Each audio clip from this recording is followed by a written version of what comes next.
कभी सोचा है कि ये जो एक चीज है सुकून, जिसके पीछे हम सब भागते हैं, वो आखिर है क्या? हम सब अपनी जिंदगी में इसे चाहते हैं ना, है ना? पर ये अक्सर हमसे दूर ही भागती है।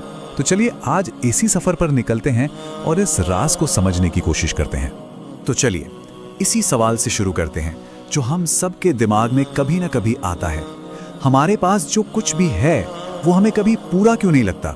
हमेशा कुछ और, कुछ ज्यादा पाने की चाहत क्यों लगी रहती है? यही सवाल आज की हमारी पूरी बातचीत का सेंटर पॉइंट है। तो सबसे पहले बात करते हैं उस एंडलेस चेस की, उस कभी ना खत्म होने वाली दौड़ की।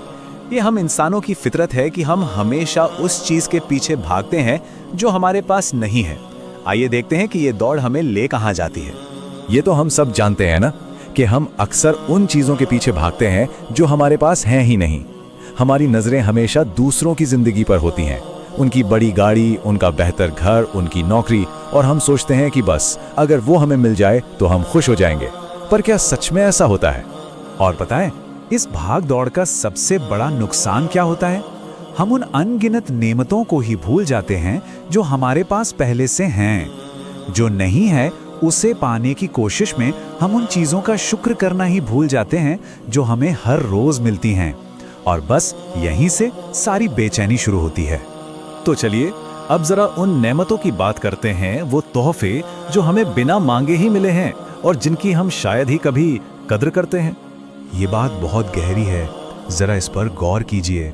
हम उन चीजों को भूल जाते हैं जो अल्लाह ने हमें बिना हमारे मांगे दी हैं। बस एक पल के लिए सोचिए, क्या हमने अपनी सांसों के लिए, अपनी सेहत के लिए या अपने परिवार के लिए कभी कोई अर्जी दी थी? नहीं, ये सब तोहफे हैं।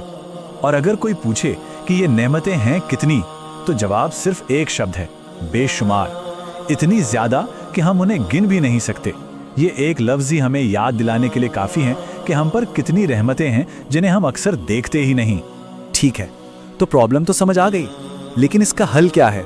सॉल्यूशन कहाँ मिलेगा? वो छिपा है सुकून के असली मतलब को समझने में।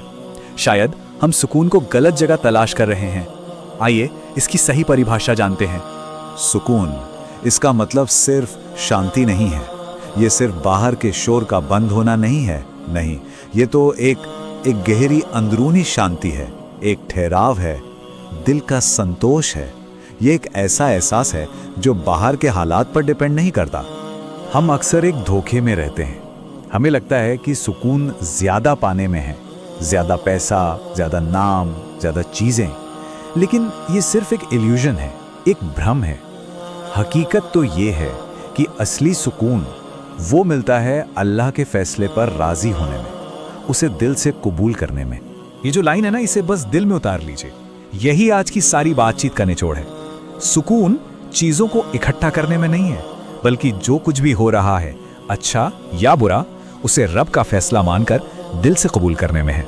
तो अब सवाल ये उठता है कि इस सुकून तक, इस कंटेंटमेंट तक पहुंचा कैसे जाए? रास्ता क्या है? अच्छी बात यह है कि इसका रास्ता बहुत सीधा है, लेकिन बेहद ताकतवर है। चलिए देखते हैं कि वो क्या है। देखिए, रास्ता बहुत सीधा है, सिर्फ 2 कदम। पहला, अल्हम्दुलिल्लाह, यानी सारी तारीफें अल्लाह के लिए हैं, कहना सीखना। और दूसरा, इसे सिर्फ अच्छी सिचुएशन में नहीं बल्कि हर हाल में कहना। और ये जो दूसरा कदम है ना, हर हाल में, यही सबसे जरूरी है। मतलब जब खुशी हो तब तो कहना ही है, लेकिन जब गम हो, जब मुश्किल हो, तब भी।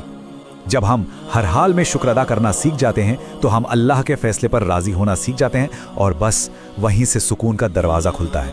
तो चलिए आज की बात को इस एक सवाल के साथ खत्म करते हैं।